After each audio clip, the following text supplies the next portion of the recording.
Hi friends, அனைவருக்கும் வணக்கம். நாம் இன்றைக்கி ரொம்ப டேஸ்ட்டான கல்யாண சாம்பார் அப்படி இல்லைன்னா கதம்ப சாம்பார் எப்படி செய்யலான்னு பார்க்கலாங்க. இந்த மெத்தடில் நீங்கள் சாம்பார் செஞ்சிங்கன்னா இனிமேல் சாம்பார் செய்கிறதுல நீங்களும் அந்த எக்ஸ்பர்ட்டாக இருப்பீங்க. அந்த அளவுக்கு ரொம்ப டேஸ்ட்டாக இருக்கும். இந்த சாம்பாரை இந்த மாதிரி சுட சுட இட்லி கூட ஊற்றி சாப்பிட்டீங்கன்னா எத்தனை இட்லி சாப்பிட்றோம்னே தெரியாதுங்க. இட்லியை இந்த சாம்பாரில் தொட்டுலாம் சாப்பிடக்கூடாது, அந்த மாதிரி முக்கி சாப்பிட்ணும். அந்த அளவுக்கு ரொம்ப டேஸ்ட்டாக இருக்கும். பாருங்கள், இட்லி எந்த அளவுக்கு நல்லா பஞ்சு போல் சாஃப்டாக இருக்குன்னு. இந்த மாதிரி பஞ்சு போல் சாஃப்டான இட்லிக்கான வீடியோ நம்ம சேனலில் ஏற்கனவே அப்லோட் பண்ணியிருக்கீங்க. பார்க்காதவங்க அதுக்கான லிங்க் டிஸ்கிரிப்ஷன் பாக்ஸில் கொடுக்குறேன். ப்ளீஸ் பாருங்கள், ரொம்ப யூஸ்ஃபுல்லாக இருக்கும். இந்த சாம்பார் சாதத்துக்குமே செம்ம டேஸ்ட்டாக இருக்குங்க. மறக்காமல் இந்த ரெசிபியை இந்த மெத்தடில் செஞ்சு பாருங்கள். வாங்க வீடியோக்குள்ளே போகலாம். அதுக்கு முன்னாடி நம்ம சேனலை சப்ஸ்கிரைப் பண்ணாத நண்பர்கள் ப்ளீஸ் சப்ஸ்கிரைப் பண்ணுங்கள், சப்போர்ட் பண்ணுங்கள். வீடியோவை கடைசி வரைக்கும் ஸ்கிப் பண்ணாமல் பாருங்கள் ஃப்ரெண்ட்ஸ். வாங்க இப்போ வீடியோக்குள்ளே போகலாம். பாருங்கள், இந்த மாதிரி ஒரு பவுல் எடுத்துக்கோங்க. அதில் நான் 4 டேபிள் ஸ்பூன் துவரம்பருப்பு சேர்க்குறேங்க. அது கூடயே 4 டேபிள் ஸ்பூன் பாசிப்பருப்பு சேர்க்குறேங்க. பாசிப்பருப்பை நான் ஆல்ரெடி வெறும் வானிலையில் ட்ரையாக பொன்னிறமாக வறுத்து எடுத்து வச்சுருக்கேங்க. பாசிப்பருப்பை நம்ம வறுத்து சேர்க்குற பட்சத்தில் சாம்பார் நல்லா வாசமாக இருக்குங்க. ஸோ கண்டிப்பாக நீங்கள் வறுத்து சேர்த்து வச்சுக்கோங்க. எப்பயுமே நான் பாசிப்பருப்பை வறுத்து ஸ்டோர் பண்ணி வச்சுக்குவேங்க. அந்த மாதிரி தான் நான் எல்லாத்துக்குமே யூஸ் பண்ணிப்பேன். நீங்கள் வறுத்த பாசிப்பருப்பு 4 டேபிள் ஸ்பூன் எடுத்துக்கோங்க. நான் செய்கிற அளவு பார்த்தீங்கன்னா 4 பேர் இருக்கிற ஃபேமிலி தாராளமாக சாப்பிட்லாங்க. இப்போ இதை தண்ணி ஊற்றிட்டு நல்லா 2 டைம் வாஷ் பண்ணிடுங்க. வாஷ் பண்ணிவிட்டு குக்கரில் சேர்த்துருங்க. குக்கர்லேயே டைரெக்டாக போட்டுக்கலாங்க. நான் உங்களுக்கு தெளிவாக காமிக்கிறதுக்காக பவுலில் சேர்த்து காமிச்சிருக்கேன். இப்போ குக்கரில் கழுவி சேர்த்தாச்சு. இந்த பருப்புலாம் மூழ்கிற அளவுக்கு 2 கிளாஸ் தண்ணி சேர்த்துக்கோங்க. ரொம்ப அதிக அளவு தண்ணி ஊற்றாதீங்க. இந்த மூழ்கிற அளவுக்கு தண்ணி ஊற்றினா போதுங்க. இப்போ இது கூடயே 5லிருந்து 6 பூண்டு பல்ல சேர்த்துக்கோங்க. அப்போ தான் வாயுத்தொல்லை நெஞ்சரிச்சல் போடுற ப்ராப்ளம்லாம் இல்லாமல் இருக்குங்க. நெக்ஸ்ட்டு பாருங்கள், இது கூடயே 2 டீஸ்பூன் நல்லெண்ணெய் சேர்த்து விட்ருங்க. நீங்கள் எந்த குக்கிங் ஆயில் வச்சுருந்தனாலும் அதை யூஸ் பண்ணிக்கலாங்க. இந்த மாதிரி எண்ணெய் சேர்த்து இந்த பருப்பை வேக வைக்கிற பட்சத்தில் பருப்பு நல்லா மலர்ந்து சீக்கிரமாக வெந்து கிடச்சிருங்க. இப்போ இதை மூடி போட்டு க்ளோஸ் பண்ணிவிட்டு மீடியம் ஃப்ளேமில் வச்சு ஒரு 2 விசில் விட்டுருங்க. 2 விசிலே நல்லா மலர்ந்து வெந்துருங்க. இன்கேஸ் நீங்கள் ஓப்பன் பண்ணி பார்த்து வேகலைன்னா 2 விசில் எக்ஸ்ட்ரா விட்டுக்கோங்க.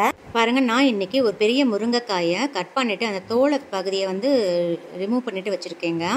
கொஞ்சமாக அந்த தோலில் நீக்கிட்டு வச்சுருக்கேன். நெக்ஸ்ட்டு மாங்காய் எடுத்திருக்கேன், கத்திரிக்காய், கேரட்டு, அவரைக்காய் எடுத்திருக்கேன். நெக்ஸ்ட்டு பீன்ஸ், அப்புறம் உருளைக்கிழங்கு, ஒரு முள்ளங்கியை தோலெல்லாம் நீக்கிட்டு ரவுண்டாக கட் பண்ணி வச்சுருக்கேங்க. நல்லா ஒரு பெரிய சைஸ் பழுத்த தக்காளி எடுத்து கட் பண்ணி வச்சுருக்கேன். நெக்ஸ்ட்டு 10 சின்ன வெங்காயம் அப்படியே முழுசாக தோல் உரித்து வச்சுருக்கேங்க. பாருங்கள், இப்போ 2 விசில் வந்துருச்சு. ப்ரெஷர்லாம் நல்லா ரிலீஸ் பண்ணதுக்கப்புறம் தாங்க ஓப்பன் பண்ணணும். இப்போ பாருங்கள், பருப்புலாம் நல்லா வெந்துருச்சுங்க. நல்லா மசிய வெந்துருச்சு. இப்போ இந்த பருப்பை நம்ம வேறு பவுலுக்கு ட்ரான்ஸ்ஃபர் பண்ணிடலாம். ட்ரான்ஸ்ஃபர் பண்ணிவிட்டு இதே குக்கரில் நான் கொஞ்சமாக 2 டீஸ்பூன் ஆயில் சேர்த்துட்டு எண்ணெய் காயவும் நம்ம எடுத்து வச்சுருக்கிற காய்கறிகள்லாம் சேர்த்து வதக்கிடணுங்க. மாங்காவை தவிர மற்ற எல்லா காய்கறிகளையும் சேர்த்து விட்ருங்க. முருங்கைக்காயை கட் பண்ணிவிட்டு அந்த மேலே இருக்கிற தோல் பகுதியை நீக்கிட்டு வதக்குனா மட்டும்தாங்க கசப்பு சுவை இல்லாமல் இருக்கும். அந்த தோலோடு சேர்த்து நம்ம வதக்குறப்ப சாம்பார் கொஞ்சம் கசப்பு சுவை இருக்கும். அதனால தான் தோலை நீக்கிட்டு சொல்லிட்டான். இப்போ எல்லா காய்கறிகளையும் சேர்த்தாச்சு. சேர்த்துட்டு இந்த காய் வதங்குறதுக்காக உப்பு சேர்த்துடலாங்க. கல்லுப்பு தான் சேர்க்குறேன். சேர்த்துட்டு ஃப்ளேமை மீடியமில் வச்சுட்டு ஒரு 5 நிமிஷத்துக்கு நல்லா வதக்கி கொடுத்துருங்க. இதுலேயே நம்ம வதக்குறதுலேயே காய்கறிகள்லாம் பாதி வெந்துருங்க. இந்த மாதிரி வதக்கி நம்ம செய்கிறதுனால சாம்பார் நிறைய நேரம் ஆனாலும் கெடாதுங்க. ஸோ அதனால் டேஸ்ட்டும் நல்லாயிருக்கும். ஸோ அதனால் வதக்கி செய்யுங்க கண்டிப்பாக. பாருங்கள், இப்போ நல்லா வதங்கிருச்சு. 5 நிமிஷம் நல்லா வதங்கிருச்சு. இப்போ ஃப்ளேமை கம்ப்ளீட்டாக சிம்மில் வச்சுருங்க. இது கூடயும் 1/2 டீஸ்பூன் மஞ்சள் தூள், 1 டேபிள் ஸ்பூன் சாம்பார் மிளகாய் தூள் உங்கள் ஃபேமிலிக்கு தகுந்த மாதிரி சேர்த்துக்கோங்க. நெக்ஸ்ட்டு 1/2 டீஸ்பூன் காஷ்மீரி மிளகாய் தூள் சேர்க்குறேங்க. இது முழுக்க ஆப்ஷனல் தான்.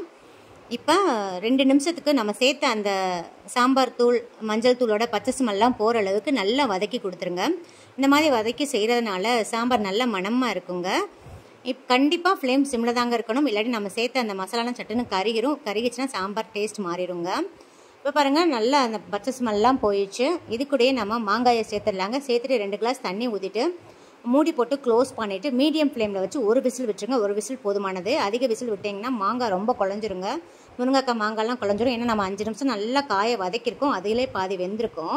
ஸோ மீடியம் ஃப்ளேமில் வச்சு ஒரு விசில் விட்டுருங்க. இது வேகட்டும். நெக்ஸ்ட்டு பாருங்கள், நான் இந்த சைஸில் ஒரு 5லிருந்து 6 தேங்காய் பால் எடுத்திருக்கேங்க. தேங்காய் பாலோட அளவை அதிகப்படுத்தாதீங்க. 5லிருந்து 6 எடுத்தால் போதும். அதை குட்டி குட்டியாக கட் பண்ணிவிட்டு இந்த மிக்ஸி ஜாரில் சேர்த்து விட்டுருங்க. நெக்ஸ்ட்டு பாருங்கள், நான் இது கூடயே 1/2 டீஸ்பூன் சீரகம் சேர்த்து விட்றேங்க. நெக்ஸ்ட்டு 2 மிளகாய் வத்தல் சேர்த்துருக்கேங்க. இப்போ தண்ணி ஊற்றாமல் ஃபஸ்ட்டு 2 பல்ஸ் விட்டு எடுத்துக்கோங்க. நெக்ஸ்ட்டு கொஞ்சமாக 1/4 கிளாஸ் தண்ணி ஊற்றி நல்லா ஃபைன் பேஸ்ட்டாக அரைச்சி வச்சுக்கோங்க. உங்களால் எந்த அளவுக்கு நல்லா ஃபைனாக அரைக்க முடியுமோ அந்த அளவுக்கு ஃபைனாக அரைச்சிக்கோங்க. பாருங்கள், இப்போ நான் அரைச்சிட்டு வந்துட்டேன். இது ஓரமாக இருக்கட்டும். நெக்ஸ்ட்டு பாருங்கள், ஒரு விசில் வந்துருச்சு. நல்லா ப்ரெஷரில் ரிலீஸ் ஆயிடுச்சு. பாருங்கள், முருங்கைக்காய் மாங்காயெலாம் நல்லா குழையவே இல்லைங்க, நல்லா வெந்துருச்சு. இப்போ நம்ம ஆல்ரெடி 2 விசில் விட்டு வேக வச்சுருக்கோம் பார்த்தீங்களா பருப்பை. அதை நான் ஓப்பன் பண்ணிவிட்டு நல்லா மத்து அல்லது கரண்டி வச்சு நல்லா மிக்ஸ் பண்ணி வச்சுருக்கேங்க. நல்லா கடைஞ்சி வச்சுருக்கேன். இப்போ இந்த பருப்பை வந்து இதில் சேர்த்துடலாங்க. சேர்த்து நல்லா மிக்ஸ் பண்ணி கொடுத்துருங்க. இப்போ இது கூடயே நம்ம அரைத்த தேங்காய் விழுதையும் சேர்த்துடலாங்க. சேர்த்துட்டு நல்லா மிக்ஸ் பண்ணி கொடுத்துட்டு நான் இது கூடயே கொஞ்சமாக சால்ட்டு சேர்த்துக்கிறேங்க. கல்லுப்பு தான் சேர்க்குறேன், ஏன்னா நம்ம காய் வதங்குறதுக்காக தான் உப்பு சேர்த்தோம். ஸோ உப்பு கண்டிப்பாக பத்தாது, செக் பண்ணிவிட்டு சேர்த்துக்கோங்க. இப்போ ஸ்டவ் ஆன் பண்ணிவிட்டு ஃப்ளேமை வந்து மீடியமில் வச்சுட்டு ஒரு 3 நிமிஷத்துக்கு நல்லா கொதிக்க விடுங்க. அப்போ தான் நம்ம சேர்த்த தேங்காய் விழுதோட பச்சை ஸ்மெல்லாம் போயிட்டு சாம்பார் சாப்பிட்றதுக்கு நல்லா மணமாக இருக்குங்க. இப்போ பாருங்கள், அந்த பச்சை ஸ்மெல்லாம் போயிடுச்சு. நான் கொஞ்சமாக புளியை ஊற வச்சு கரைச்சி சேர்த்துக்கிறேங்க. நீங்கள் மாங்காய்லாம் சேர்த்துருப்பீங்க. சில மாங்காயில் புளிப்பு சுவை அதிகமாக இருக்கும். அதனால் டேஸ்ட் பண்ணிவிட்டு தேவைப்பட்டால் மட்டும் புளி ஆட் பண்ணிக்கோங்க. இப்போ புளி ஆட் பண்ணிவிட்டு நிறைய நேரம் கொதிக்க விடக்கூடாதுங்க. ஹை ஃப்ளேமில் வச்சு ஒரு நிமிஷத்துக்கு மட்டும் கொதிக்க விட்டால் போதுங்க. இப்போ அவ்வளோதான், நம்ம ஸ்டவ் ஆஃப் பண்ணிடலாம். இதை ஒரு நம்ம பவுலுக்கு ட்ரான்ஸ்ஃபர் பண்ணிடலாங்க.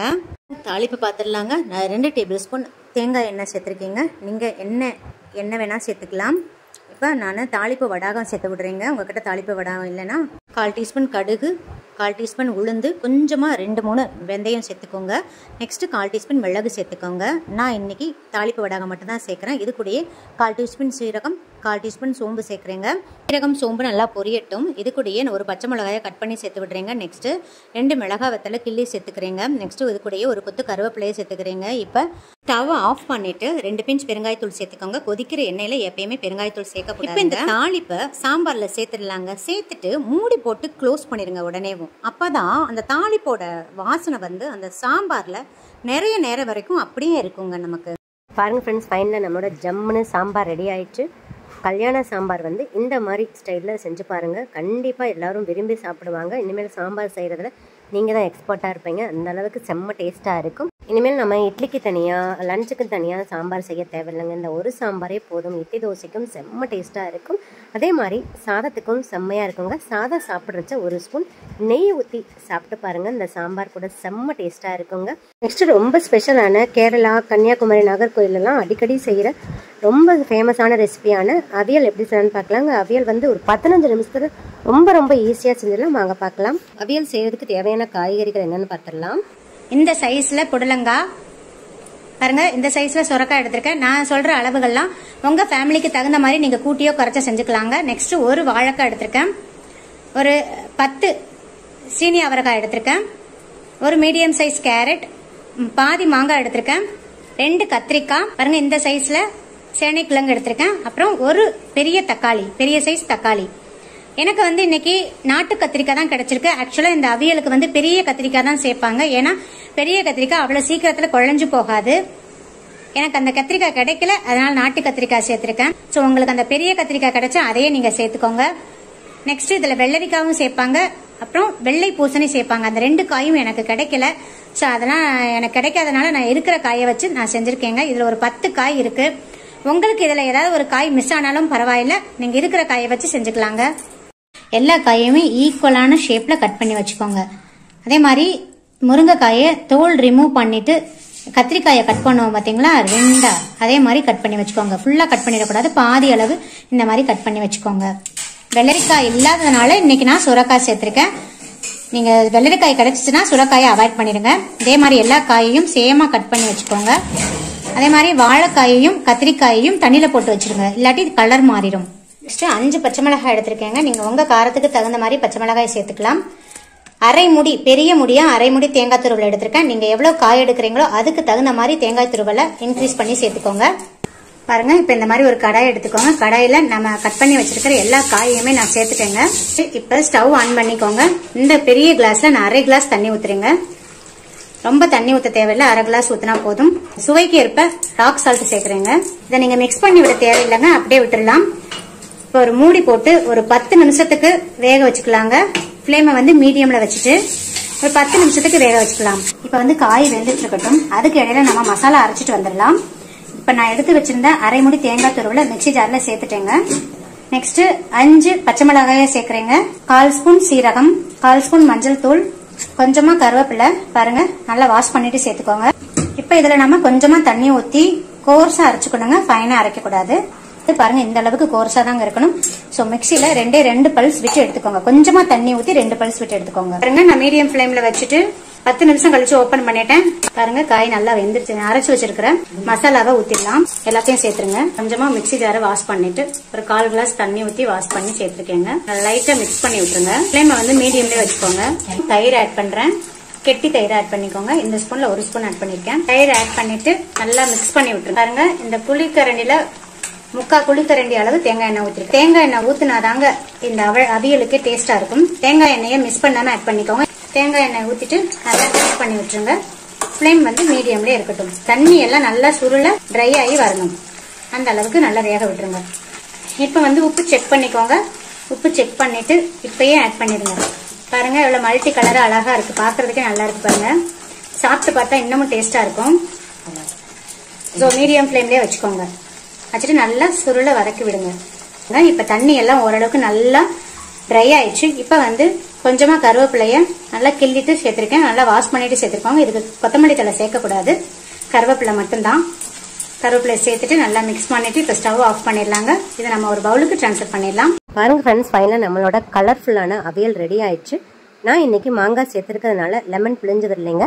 நீங்கள் மாங்காய் சேர்க்குறேன்னா அரை லெமனை எடுத்து நல்லா புளிஞ்சு விட்டு நல்லா மிக்ஸ் பண்ணி விட்டுருங்க. ரொம்ப டேஸ்ட்டாக இருக்கும். கண்டிப்பாக இந்த அவியலை இந்த மாதிரி செஞ்சு பாருங்கள். அவியல் செய்கிறது ரொம்ப பெரிய ப்ராசஸ்ன்னு நினைக்காதீங்க. பாருங்கள் 15 நிமிஷத்தில் சிம்பிளாக நான் உங்களுக்கு செஞ்சு காமிச்சிருக்கேன். டேஸ்ட் அமேசிங்காக இருக்கும். கண்டிப்பாக மிஸ் பண்ணாமல் ட்ரை பண்ணி பாருங்கள். இந்த சாம்பார் ரெசிபியும் அவியலையும் மிஸ் பண்ணாமல் ட்ரை பண்ணி பார்த்துட்டு எப்படி இருந்துச்சுன்னு எனக்கு கமெண்ட் பண்ணுங்கள். இந்த வீடியோ உங்களுக்கு மிகவும் பயனுள்ளதாக இருக்குன்னு நினைக்கிறேங்க. இந்த வீடியோ பிடிச்சிருந்தா லைக், ஷேர், கமெண்ட் பண்ணுங்கள். உங்கள் ஃப்ரெண்ட்ஸ் அண்ட் ரிலேட்டிவ்ஸ்க்கு நிறைய ஷேர் பண்ணிக்கோங்க. சுவை அறிந்திட சுவைத்து பாருங்கள். நன்றி, வணக்கம்.